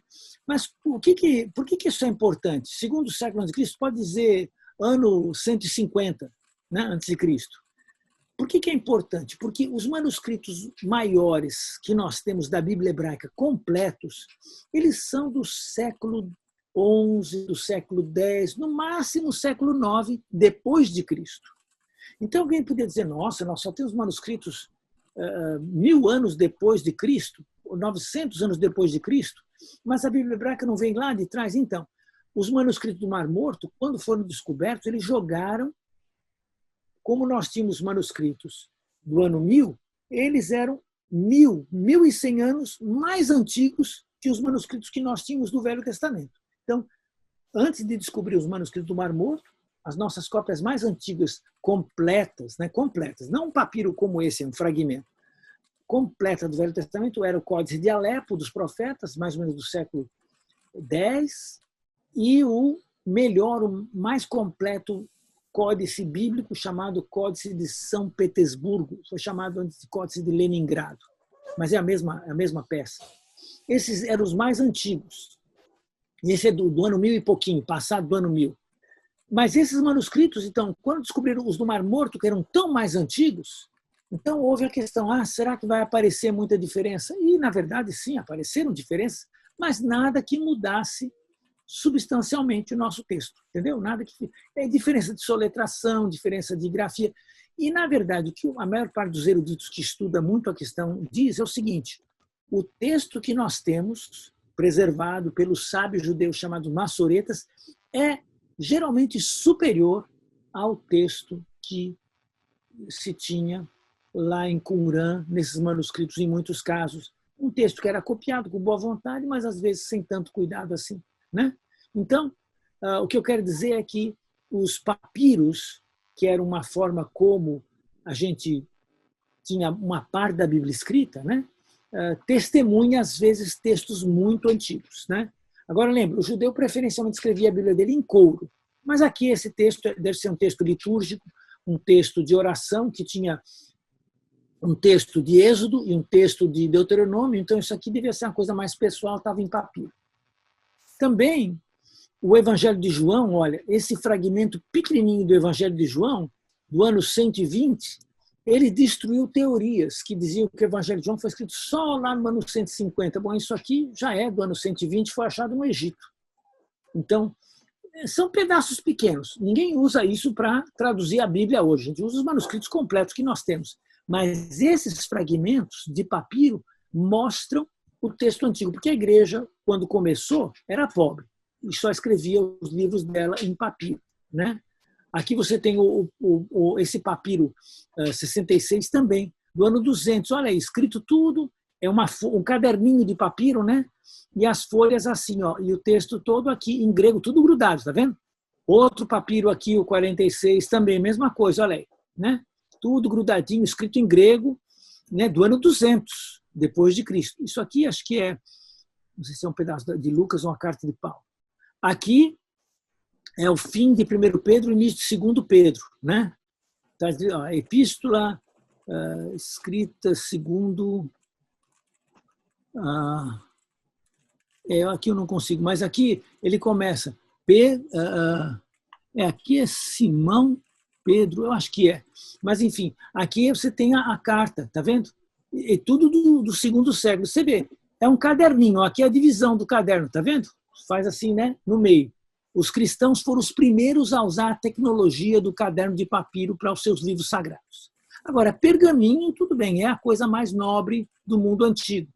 A igreja não tinha dinheiro para fazer pergaminho, a não ser quando o rei Constantino pagou. Então, o manuscrito Vaticano, esse aqui, ó, 3 colunas por página, um couro de animal, assim, vitela, animal com couro molinho, né? Do ano 322, talvez a ordem que o Constantino mandou fazer 50 Bíblias numa época. Deve ser essa Bíblia aqui. Tem Velho e Novo Testamento. O Velho Testamento em grego, que é a Septuaginta, uma tradução, e o Novo Testamento original. Nesse mosteiro aqui, que está no sopé do Monte Sinai, se achou esse manuscrito aqui, ó, o manuscrito sinaítico. Vou contar a história, se der semana que vem, é a história do verdadeiro Indiana Jones. Você pensa que Indiana Jones é o Harrison Ford? Não é. Eu vou dizer quem é o Indiana Jones na aula que vem. O sinaítico 4 colunas, olha, por página de texto grego muito antigo, ano 322, provavelmente. O alexandrino já é do século V, ano 450, duas colunas de texto por página, tá vendo? Isso aqui, gente, eu peguei na internet, qualquer pessoa pode ler, viu? Isso aqui, os grandes museus fizeram facsímiles, eles põem na internet isso aí para qualquer pessoa consultar. Esse aqui é o Codex Beza, do século V, que ele é interessante, ele tem uma parte em grego, uma parte em latim, uma Bíblia bilíngue, já no século V. Então, grego e latim numa abertura só, né? E esse aqui é um palimpsesto. Você fala, nossa, que borração. Olha só, você consegue ver? Esse aqui chama-se Codex Efraim. Por quê? Porque alguém pegou uma Bíblia de couro e raspou para escrever em cima as obras desse Santo Efraim. Agora, o Santo Efraim, a gente gosta muito dele, mas quando o pesquisador bíblico, o que eu chamo de Indiana Jones, viu, olha, essas letrinhas aqui embaixo, ó, ele viu que por baixo do texto, opa, cadê? Eu tinha feito uma figura aqui, acho que eu pus, espera só um instantinho. Aqui, eu pulei a ordem. Por baixo daquele texto lá escrito em siríaco, ó, ele conseguiu ler umas letras gregas, tá vendo? Ele conseguiu ver que o cara tinha apagado o grego para escrever siríaco em cima. Então, a obra siríaca é do século X, XI, sei lá quando é que é o Santo Efraim, mas o Novo Testamento está embaixo é do século IV ou V. Então, essa obra a gente chama de palimpsesto, em grego, palim é de novo, psesto é raspado, raspado de novo. No mundo antigo, o pergaminho é um material muito caro. Então, quando você quer, às vezes, escrever um livro e não tem material, você pega um outro livro e raspa. Agora, eu não devia ter raspado o Novo Testamento, né? Mas foi o que ele fez. Então, o palimpsesto é ainda um livro interessante que tem 2 obras. Tem a obra que está escrita por último e tem a que está raspada lá embaixo. Se você tiver bons olhos, às vezes com recurso fotográfico, outras, fazendo uma fotografia negativa, com radiação, consegue ler o que está lá embaixo. E aqui, ó, um pergaminho, Códice de Alepo, é um dos códices mais antigos da Bíblia hebraica. Tudo isso é manuscrito, tá? Parece bonitinho, parece tipo impresso, mas isso aqui é escrito à mão, né? Por uma família de copistas muito famosas. Então, a Bíblia hebraica está escrita assim, né? Essa é uma dos manuscritos mais antigos. O outro mais famoso é o Códice de São Petersburgo, ou Leningrado, que também tem o texto hebraico completo. Aqui, ó, um pergaminho já do século XI, escrito com letras minúsculas, tá vendo? Já separadinho, com tudo bonitinho. A igreja rica, olha as iluminuras aqui em cima. Então, a igreja vai se desenvolvendo e vai aumentando a sua transmissão. E até hoje, olha, esse senhor aqui foi fotografado, né? Esse monge copta mostra o seu manuscrito. Estamos na plena era da imprensa, mas ele ainda usa uma Bíblia manuscrita, os textos sagrados em copta, escrito à mão, porque na liturgia, de novo, é para ser a coisa no modo mais tradicional possível. Então, já falei do palimpsesto, saiu da ordem esse slide aqui, eu fiz. A Bíblia, às vezes, se preservou em ostracas. O que é uma ostraca? Cacos de barro. Às vezes se escrevia no caco de barro um recadinho, uma carta. Mas tem alguns textos bíblicos que também se preservaram em ostracas. Madeira, geralmente aqui seriam amuletos, mas às vezes você vê na Bíblia alguém dizendo, escreve uma coisa numa placa, né, lá no Abacuque. Então, talvez fosse madeira usada. Os gregos usavam muita madeira para escrever. Metal. Ô, professor, rapidinho. Você tá aceitando perguntas? Estou aceitando. Ah, ótimo. Eu tenho 2 perguntas aqui, que é a respeito dos pergaminhos. Como eu vi que você já está indo para outro rumo, tem aqui Sim. Da Edivânia, ela perguntou, os pergaminhos ficaram no poder de quem? Essa é a primeira pergunta. E a segunda pergunta é a do Marcos Aurélio. Ele perguntou como se deu a união desses pergaminhos. Tá bom. Então, isso é de fato, a aula que vem. Mas para não deixar ninguém morrer preocupado com isso, vamos falar agora. Os dois têm dois processos. Tem um processo em Israel e tem um processo na igreja. São dois processos diferentes. Como é que acontecia a publicação de um livro em Israel? Era do mesmo jeito que acontecia a publicação de um livro entre qualquer povo. Por exemplo, o Hesíodo, que escreve uma poesia grega, um dos livros gregos fundacionais, você tem a Ilíada, a Odisseia, Hesíodo, ele diz, eu escrevi o meu livrinho e depositei no templo da deusa. Ou seja, onde é que um pagão põe o livro dele? Não tem biblioteca, não tem impressora, não tem uma... Vou falar com a editora Paulinas ou a editora Zeus para publicar meu livro. Não, a editora Zeus e Paulina não existe. Então, quem que publica? Os templos. Então, você pega um livro, dedica a uma deusa, dedica a uma religião, e esse grupo agrupa os seus livros. Então, os livros dos gregos iam para um templo, para um local. Agora, se fosse um livro de filosofia, como o de Platão, ia para a escola filosófica dele, ficava na escola filosófica. Se fosse um livro de medicina, ia para a escola de medicina do Hipócrates, sei lá quem quer que seja. Cada grupo preservava. Mas e os livros, por exemplo, como os do Hesíodo, né? Os livros que eram ligados a uma certa reflexão sobre a vida. Então, quem mantinha esses livros era, por exemplo, os templos. Agora, em Israel, você vê já lá no Gênesis, aliás, lá no Pentateuco, na Torá, quando Moisés termina de escrever, em Deuteronômio diz, guarda esse livro do lado da arca. Tem a Arca da Aliança, ao lado da arca você põe os livros. Por quê? Porque era o templo de Israel. O livro fica junto com a religião. Então, no Velho Testamento, o local para onde iam os livros era o templo. O templo é o local onde guardam os livros. Tanto que no tempo do Josias, quando o sacerdote Ilquias foi fazer a reforma do templo, ele cavou, ele estava pegando o depósito de prata, que não era moeda, era prata em espécie, guardado lá no tesouro, no meio daquilo estava o livro. Por que o livro foi guardado? Porque o livro é um tesouro também. O livro é uma coisa importante, muito cara. Só para você ter uma ideia, a carta aos Romanos, para ser publicada, eu fiz a conta esses dias, eu não sei se foi 6 ou 8 mil dólares para publicar a carta aos Romanos. Você fala, não, pega o papel e escreve aí. Não é assim que funciona. Se você puser hora de escriba, pedaço de papel, quanto custa o material para fazer a revisão, tal. Então, tem um estudioso recente que fez um estudo dos custos de cada carta do Novo Testamento. E, olha, a carta do Novo Testamento foi feita em casa. Foi feita pelo Paulo, ali com um irmão, o Tércio, escrevendo, né? Mas tem um custo.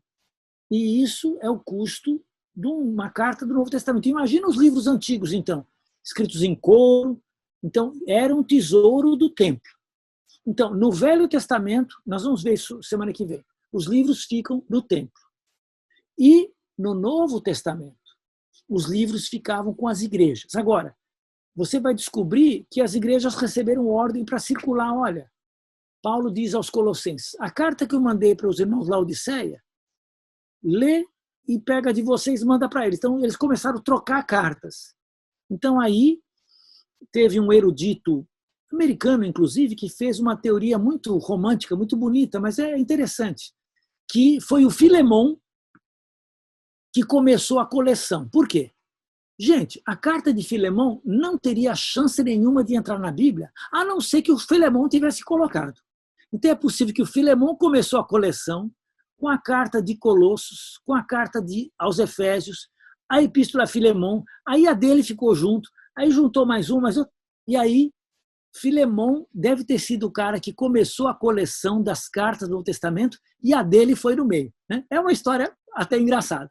Mas o ponto é que o Pedro, no fim da vida, vai na segunda epístola dizer, conforme o Paulo fala em todas as suas epístolas. Então, o Pedro ao redor do ano 64, 65, no máximo 66, ele vai morrer em 68. O Pedro já sabia que o Paulo tinha uma coleção de cartas. Então, lógico, as cartas começaram a circular entre as igrejas, né?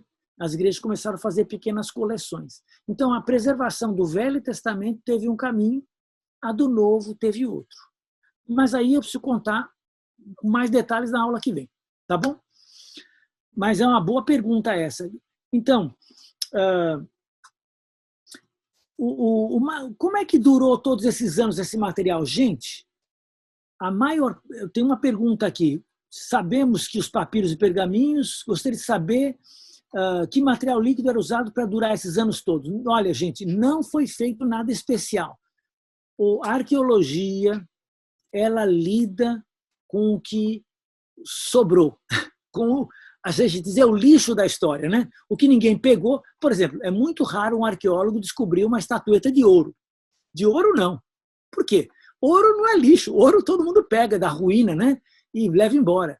Quando acha uma coisa de ouro, é excepcional, né? Às vezes acha um túmulo lá, acharam o túmulo do Tutancâmon limpinho, todas as peças de ouro dentro, mas é porque os bandidos não acharam antes.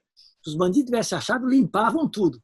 Inclusive a pobre múmia do Tutancâmon seria vendida como carvão, né? Como para botar fogo. Então, mas o que acontece? O Egito é a região de onde a gente tem a maior parte dos papiros. Por quê? As regiões do Egito, que são muito secas e muito quentes, preservam o papiro. Nós temos papiro de quase 3, 4 mil anos, né, atrás. Muito fácil preservar papiro no Egito. Você tem papiro de 2.000 anos antes de Cristo, no Egito, né? Então, o clima do Egito facilita isso. Os materiais não foram feitos para durar tanto, mas o acidente da história, acidente positivo, né, fez perdurar. Mas nós temos poucos desses manuscritos tão antigos, né? Mas eu estou mostrando aqui, quando a gente tem um pedacinho pequeno de um evangelho, ele não serve para a gente ler o evangelho. A gente tem que pegar um manuscrito mais recente que tem tudo. Mas aquele pedacinho pequeno mostra, olha, existia, já estava circulando, está com as mesmas palavras que o recente. Então, é uma prova de que nós temos, vamos dizer assim, nós temos uma certeza de que aquilo que nós estamos estudando hoje tem embasamento histórico, não foi invenção, né? Então, eu estou lendo, como eu mostrei aqui nesse slide, né, anterior. Deixa eu voltar um pouquinho aqui. Quando acharam esse manuscrito aqui, opa, acho que ficou bem para trás, espera aí. Quando se achou esse manuscrito aqui, tinha um professor famoso na Alemanha que dizia: o Evangelho de João foi escrito no ano 150. Mas aí o manuscrito de João já existia no Egito muito antes de 150. Então, um aluno perguntou: professor, os fatos lhes são contrários. Tem um manuscrito do livro bíblico antes da época que o senhor está dizendo que ele foi escrito. Como é que eu acho um manuscrito, um fragmento do manuscrito antes do livro ser escrito? Aí o professor disse: não aceito os fatos, né? Os fatos não são esses. Mas, enfim, então a maior parte dos manuscritos são assim, olha. Os manuscritos bíblicos são amplos, com todo o texto bem copiadinho, a gente lê, entende, faz a crítica textual, porque esses manuscritos, de novo, foram feitos à mão. Então, foram copiados, né, à mão. Esse manuscrito sinaítico aqui, por exemplo, que nós estamos olhando agora, não vou adiantar, mas tem uma história emocionante para achar ele, né? Então, foi interessante isso. Então, todos esses manuscritos vão mostrando como é que a história ajudou a gente preservar o texto que nós temos hoje com a gente. Que bom. Que mais? Professor, Tem mais uma questão? acho que tem Claudete aqui, e depois tem outra pessoa que falou agora. Claudete. Tá bom, Eduardo. Eu posso fazer uma pergunta ou duas? Pode sim. Eduardo, deixa eu ver pela ordem só. Você espera só um pouquinho, que a Claudete já Espero. faz um tempo aqui. Você pode falar, Tá, você Claudete? me fala quando eu entro. Tá bom. Não estamos te ouvindo. Você fala quando eu posso entrar, então. Tá bom, eu falo sim, só um momento. Claudete, não estamos te ouvindo. Não, não. Será que seus... Agora o som parece que está aberto, mas não está vindo o seu som. Não, está aberto. Não, aberto, não estamos te ouvindo, Eldi. Não, não estamos. Você permitiu o aplicativo a poder ter acesso ao microfone?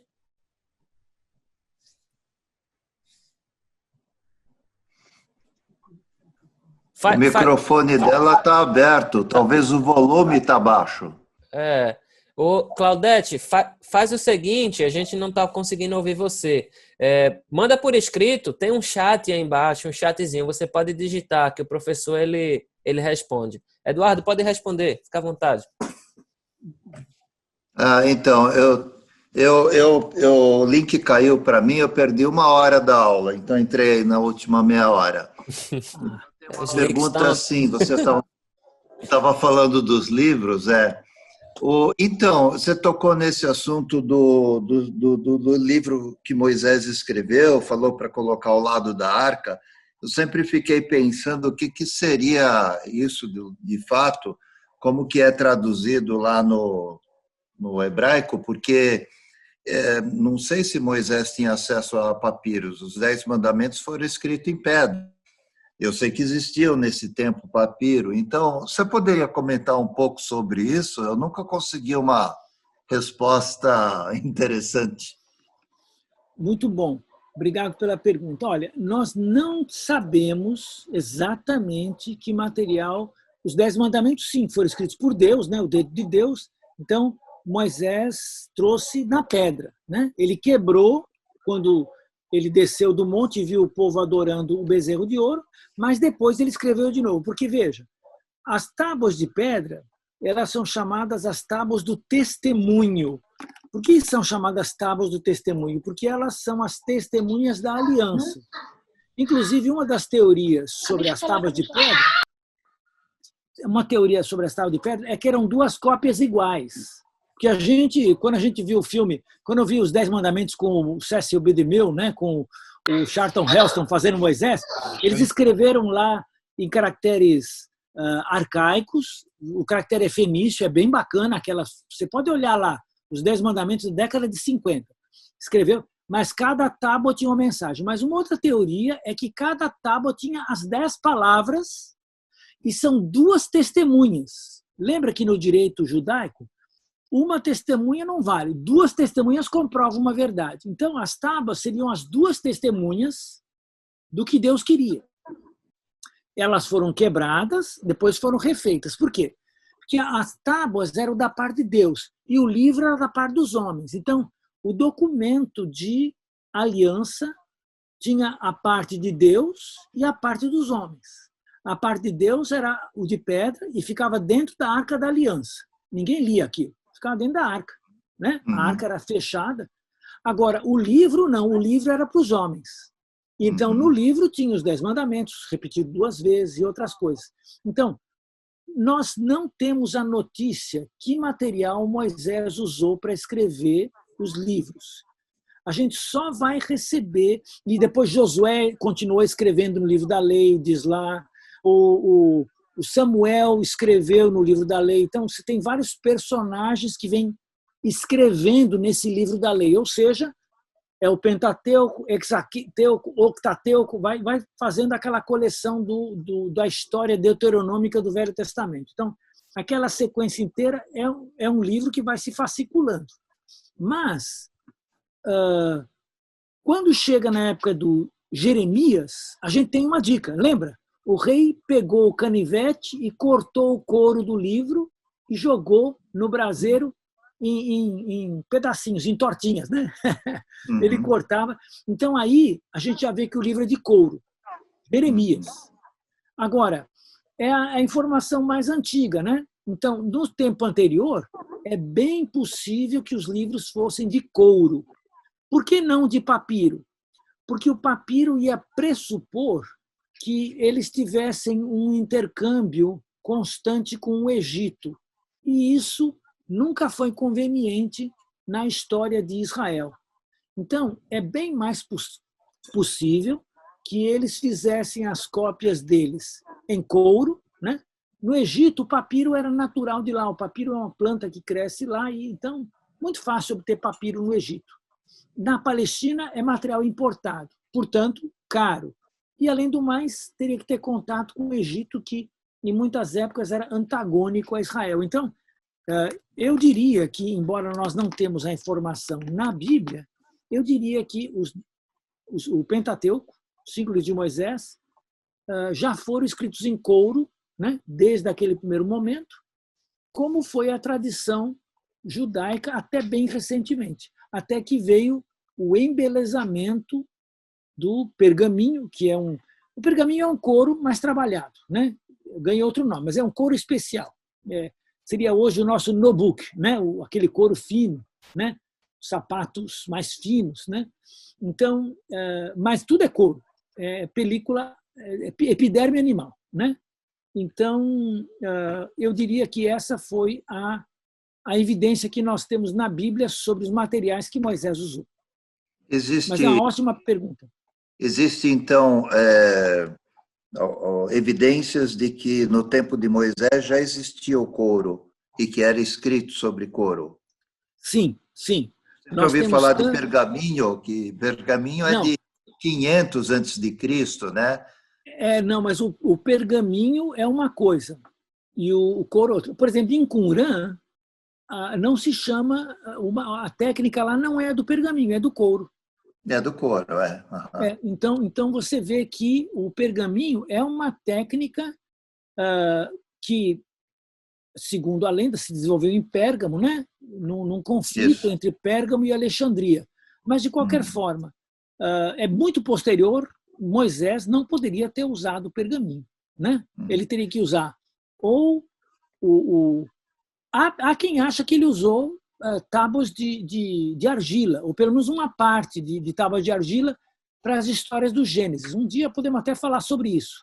Mas eu acho que é mais natural imaginar que no formato que ele fez, fizesse em couro. Está no deserto. No deserto é difícil conseguir ficar fazendo um forno para cozinhar o tijolo, entendeu? Porque você escreve, né, no barro mole e depois tem que cozinhar, senão fica mole, senão, né? E aí eu acho que é mais fácil o pergaminho. O pergaminho, errei, o couro. Ok. Eu tenho outra pergunta. Agora é lá do começo da aula onde eu estava assistindo. Sim. Ouvi falar, um arqueólogo falando, que o Êxodo foi escrito por um egípcio falando em hebraico, né? E, coincidência ou não, Moisés cresceu na cultura egípcia e conhecia a cultura, as figuras, o linguajar, né? É isso que se quis dizer. Ele conhecia o linguajar egípcio, ele era egípcio, de cultura egípcia, mas a língua mãe, digamos assim, o hebraico, e no deserto ele escreve tudo em hebraico. Mas eu nunca vi um comentário a mais sobre isso. Você poderia falar alguma coisa a esse respeito?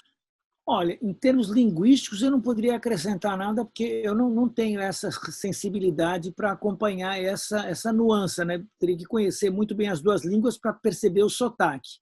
Mas o que muitos autores já escreveram em livros, que eu posso repetir, é que o Pentateuco é escrito da perspectiva de quem conhece as tradições de Canaã, mas não mora em Canaã. Então, especialmente na parte de Êxodo para frente que você reparou, porque Gênesis conta as peripécias dos patriarcas que moravam em Canaã. Então, aí a gente está dentro da casa deles, né? Mas depois de Gênesis, você tem, em Êxodo, você tem um povo peregrinando e a perspectiva deles, eles não conhecem bem o lado lá do rio, ou seja, do Jordão, né? Eles falam daquela região sem conhecer bem. Então, isso é condizente com esse quadro que você mencionou. Um cara que está escrevendo sobre uma região, mas ele não conhece, ele é egípcio, ele é estrangeiro, né? Escrevendo na língua hebraica. É interessante que em Gênesis, em Êxodo, você olha as figuras, tem figuras realmente que vêm do Egito. E ao longo da Bíblia também a gente vê algumas figuras, como o coração de pedra, é uma figura que vem do Egito, é muito Do interessante. Egito. Então a Sim. Bíblia carrega, porque o ser humano fala em figuras, né? Ela carrega essa questão de figuras e vinda do egípcio também. É interessante. Obrigado. Legal. Obrigado. Eu vou terminar isso aqui falando então só sobre a madeira, que era material, e metal. Olha só que foi encontrado lá em Qumran, um rolo de cobre. Agora aqui está abertinho, bonitinho, mas para eles conseguirem isso aqui, gente, eles tiveram que inventar uma tecnologia para abrir esse rolo sem ele quebrar inteiro. Um rolo de cobre, tecnicamente é uma lista de tesouros do templo, mas nunca se encontrou nada disso. Mas foi encontrado lá em Qumran, né? E esse aqui aquele artefato que falei para vocês, olha, esse pedacinho de prata que estava envolvido no meio disso aqui, ele tinha essa reza, que é Números capítulo 6, né? O Senhor te abençoe e te guarde, o Senhor faça seu rosto resplandecer sobre ti e te dê a paz. A bênção sacerdotal. E isso aqui é de 600 a.C. Olha, ele é pequenininho, olha, tá vendo? Isso aqui é uma coisa minúscula, né? Tem o quê? Não tem nem 10 centímetros, né? É pequenininho assim. Mas, lógico, é de prata, e isso aqui é raro. Uma coisa de prata sobrar é porque estava numa tumba lá no sudeste de Jerusalém, né? Que é num cemitério que tem lá, e foi encontrado recentemente. Então, muito interessante, que está em paleohebraico. Essa língua aqui, ó, essa letra aqui não é esse hebraico quadrado, é aquele hebraico parecido com o fenício, né? Metal. Tabuinhos de cera no modo de fazer rascunho só, não temos nada na Bíblia escrito assim. E o papel. O papel é uma invenção dos chineses, tá? Eles inventaram o papel mais ou menos no ano 100 depois de Cristo, mas demorou para chegar na Europa. Mas o papel antigo era feito de trapo, de pano, de casca de árvore, de tudo, né? E agora o papel ficou um negócio interessante. Mas então tá bom. Eu vou parar por aqui, e o que queríamos fazer, nosso horário já chegou, queríamos fazer era o quê?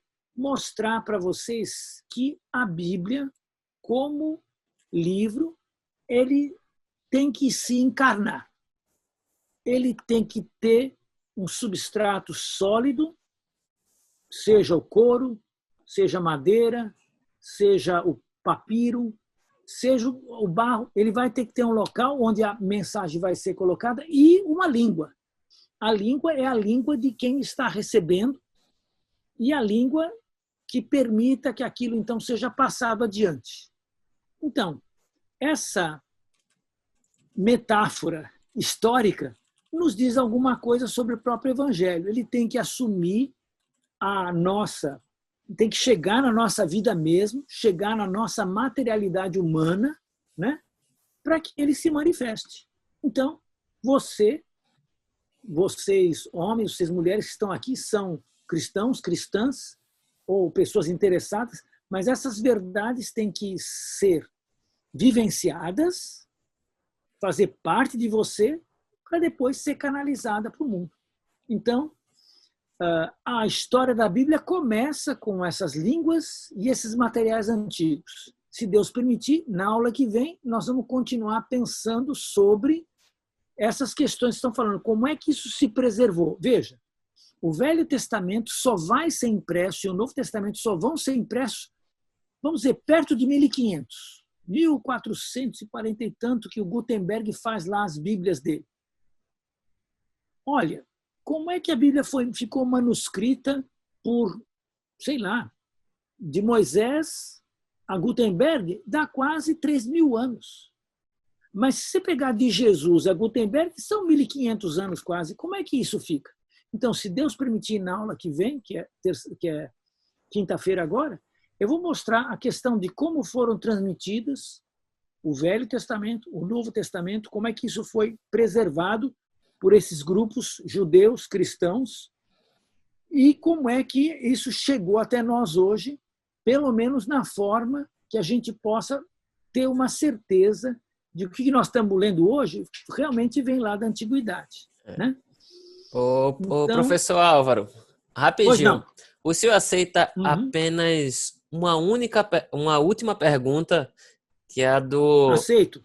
É da Claudete, né? Que eles tentaram Sim. falar e não conseguiram. Você pode sim. abrir o seu chat aí? Você consegue abrir? Eles mandaram no Eu abri. Você está vendo? É o Eugi, Claudete e o Eugi, são lá de Eugi. BH. Isso, exatamente, os Deixa eu dois. ver, eu vou responder aqui.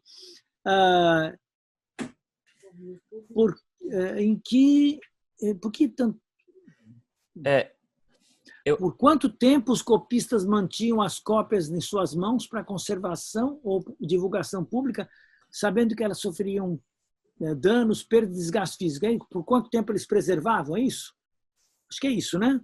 Quanto tempo eles preservavam? Olha, o livro antigo, como artefato, é como o filho, né? Você tem o filho e ele vai, né?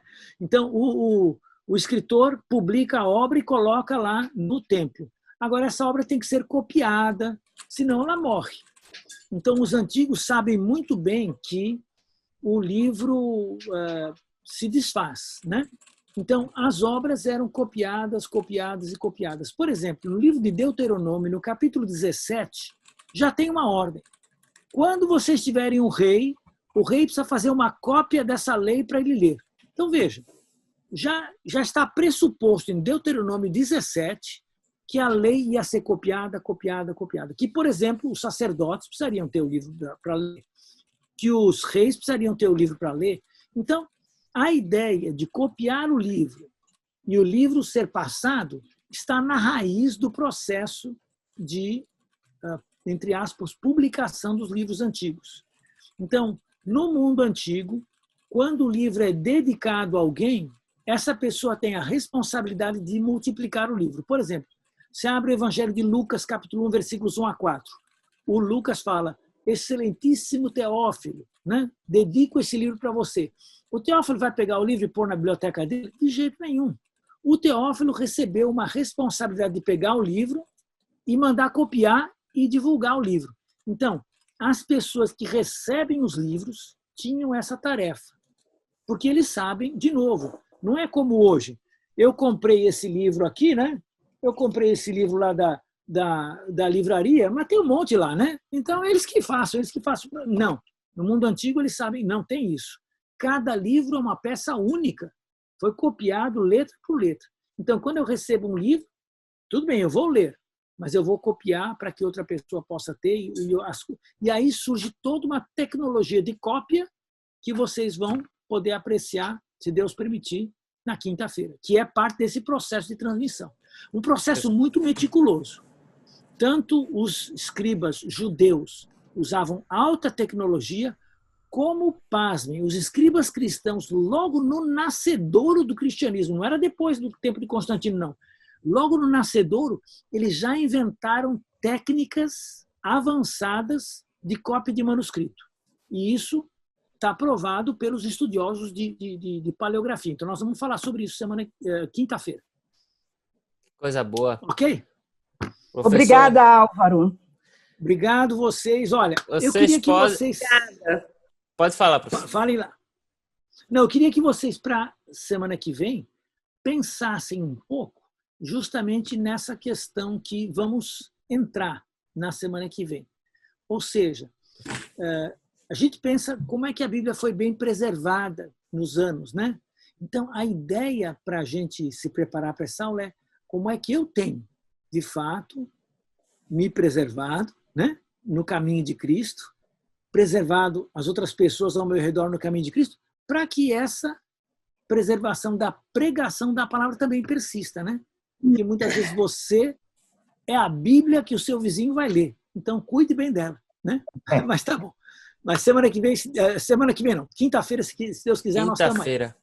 Isso. Quinta-feira, 19 Também horas. quero agradecer todo mundo que chegou. Já pedi desculpas para quem estava no YouTube ou conhece alguém que estava assistindo, que a nossa conexão caiu.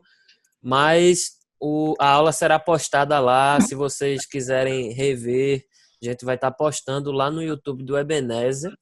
Vocês possam ir. A gente vai estar deixando o link. Eu vou colocar o link aqui do canal do Ebenezer.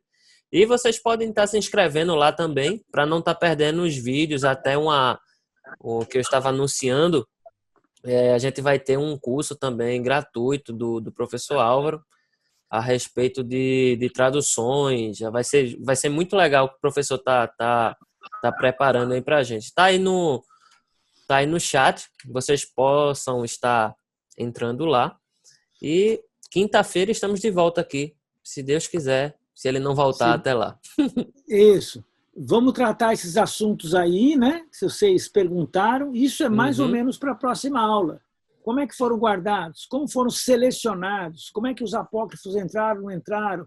Como é que foram transmitidos? Tudo isso, se der certo, a gente trata, se Deus permitir, semana que vem.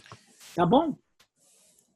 Muito obrigado. Pode ativar, todo mundo ativar o microfone aí. Ativa. Agora vai ser. Obrigada, foi muito ativar. Muito obrigada. Boa noite a todos. Valeu, professor. Um abraço. Boa noite. Boa noite, obrigada. Tchau. Deus. Prazer também.